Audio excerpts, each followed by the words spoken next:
Azərbaycanda siyasi repressiyaların ən ağır qəbzinin Tofiq Yaqubluya kəsildiyini iddia etmək üçün çox uzağa getməyə ehtiyac yoxdur. Yenidən ölüm acılığına başlayan Yaqublu fasilələrlə 4 ildən çox həbs həyatı yaşayıb.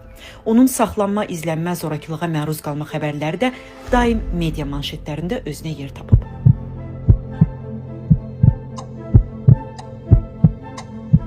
İndi ölüm acılığının günlərinin sayıldığı bir vaxtda retrospektiv bir baxışla Tofiq Yaqublunun siyasi karyerasına nəzər salaq.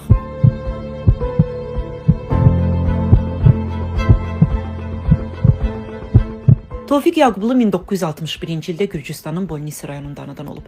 İctimai siyasi proseslərə Milli Azadlıq Hərəkatı ilə qoşulub. 1989-92-ci illərdə Xalq Cəbhəsinin üzvü olan Yaqublu 1992-ci ildə könüllü olaraq 1-ci Qarabağ müharibəsinə yollanıb. 1998-ci ildən müxtəlif qəzetlərdə köşə yazıları yazıb. Elə ilk həbsi də həmin ilə təsadüf edib. Tofiq Yaqublu həmin ilin prezident seçkilərindən əvvəl 12 sentyabr 1998-ci ildə Fəvvarələr meydanında baş tutan müxalifətin mitinqində həbs edilib, 2 il müddətinə şərti azadlıqdan məhrum etmə cəzası almışdı. 2012-ci ilin mayın 24-də isə Tofiq Yaqublu qızları Nərgiz və Nigarla birgə polislər tərəfindən saxlanıldı.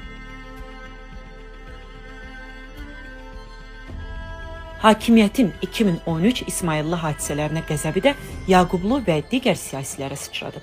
O, bu hadisələrin təşkilatçılarından biri, fəalı kimi həbs edildi, 5 il müddətinə azadlıqdan məhrum edildi. Həbsdə olduğu müddətdə qızı Nərgiz Yaqublu həyatını dəyişdi. Yaqublu isə özü 2016-cı ildə əfv sərəncamı ilə azadlığa buraxıldı. 2020-ci ilin martında Tofiq Yaqublu xuliqanlıqda ittiham edildi, 4 il 3 ay müddətinə azadlıqdan məhrum edildi. Tofiq Yaqublu və ailəsi həm də ittihamları sərt şəkildə ifşa etmələri və hüquqlarını sona qədər müdafiə etmələri ilə tanınırlar. Məlum cinayət işi Yaqublunun digər qızı, ictimai fəal Nigar Həzi sayəsində ifşa edilsə də, məhkəmə qərarları dəyişmədi. Beləliklə, Yaqublu son kartını oynamağa qərar verdi və sentyabrın 2-sindən ölüm acılığına başladı. Qərarın 16-cı günündə hakimiyyət geri addım atmalı oldu və Yaqublu azadlığa buraxıldı.